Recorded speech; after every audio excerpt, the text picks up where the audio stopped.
So friends, New York District Attorney Alvin Bragg just took off the gloves, but not to fight Donald Trump in his criminal case, rather to fight Jim Jordan, who's trying to obstruct Donald Trump's criminal case. Let's talk about that, because justice matters.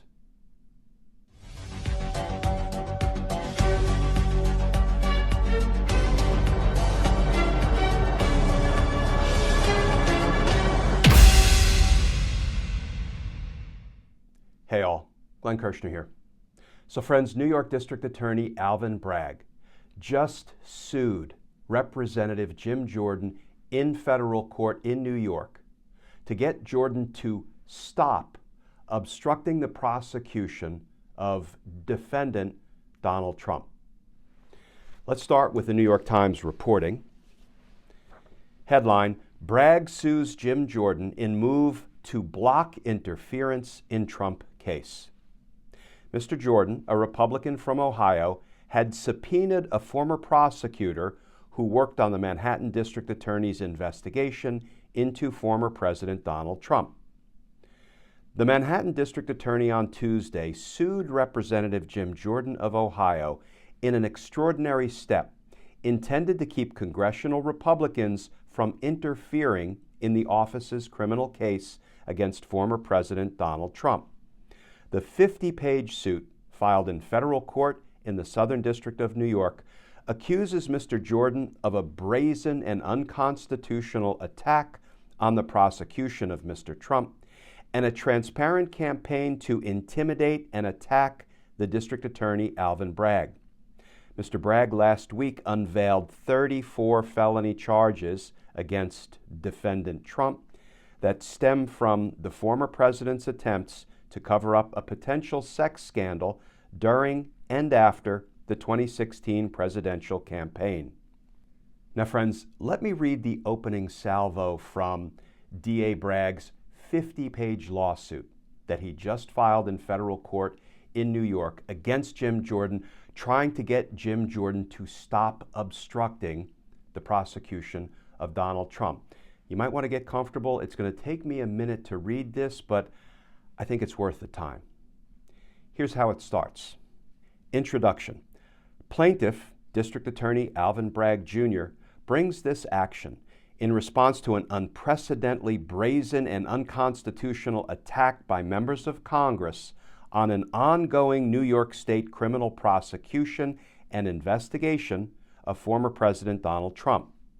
Beginning on March 20th, 2023, Representative Jim Jordan, chairman of the House Committee on the Judiciary, began a transparent campaign to intimidate and attack District Attorney Bragg, making demands for confidential documents and testimony from the district attorney himself, as well as his current and former employees and officials.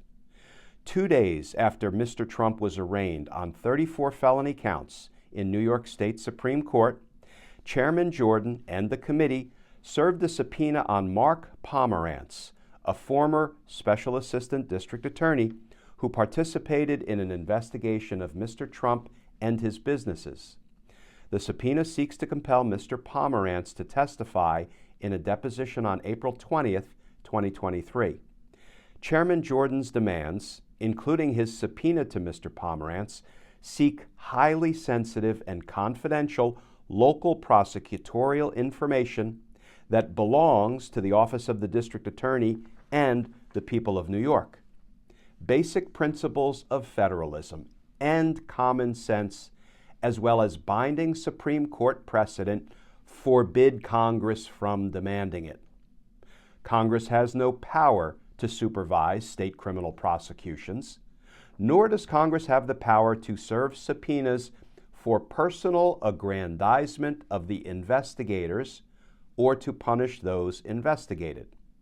Yet that is precisely what Chairman Jordan is trying to do.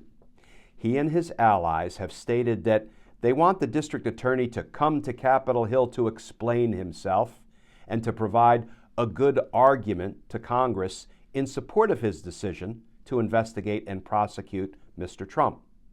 And they have threatened that the House of Representatives will hold Alvin Bragg to account for indicting Mr. Trump. Now, Chairman Jordan has subpoenaed one of the district attorney's former special assistants to interrogate him about his official prosecutorial activities. But subpoenaing a former line prosecutor to talk about an ongoing criminal prosecution and investigation is no less of an affront to state sovereignty than subpoenaing the district attorney himself. Chairman Jordan claims he's seeking to conduct oversight, but he has no power under the Constitution to oversee state and local criminal matters.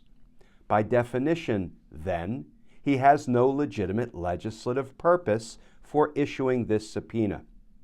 The subpoena threatens the sovereign powers of the states, confidence in the secrecy of grand jury proceedings, and the integrity of an ongoing criminal prosecution.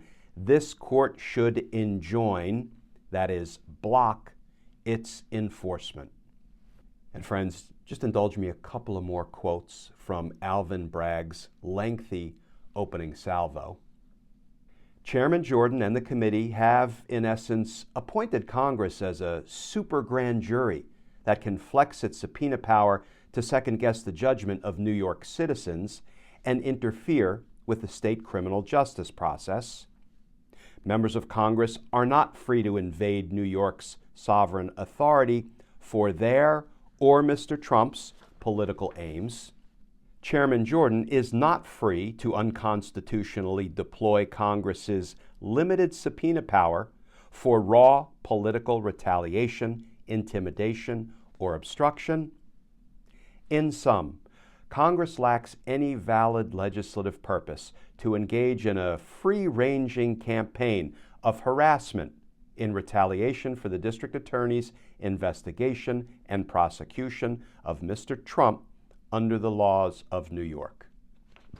And friends, this 50-page court filing then goes on to meticulously, in great detail and chronologically, catalog not only the dangerous threats of Donald Trump, but the lawlessness and the unconstitutional conduct of Jim Jordan, Kevin McCarthy, and other House Republicans. And then Alvin Bragg moves on to his legal arguments, which I think can be best summed up in just two sentences that appear on page 45. See what I did there?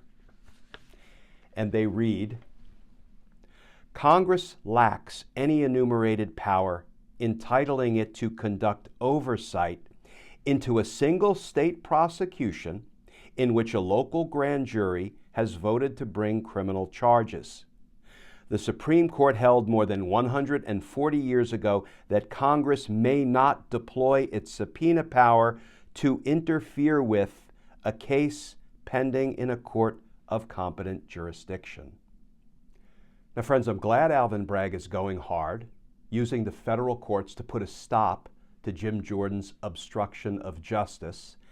And I use that term intentionally because that's precisely what Jim Jordan is doing. He's violating New York state law, specifically Section 195.05, obstructing governmental administration.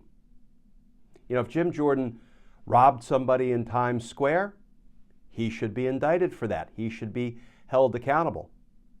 And when Jim Jordan is trying to rob the people of New York of their right to justice, their right to see defendant Trump held accountable for committing 34 felonies in violation of the laws of New York, Jim Jordan should be held accountable for obstructing governmental administration because justice matters. Friends, as always, please stay safe, please stay tuned, and I look forward to talking with you all again soon.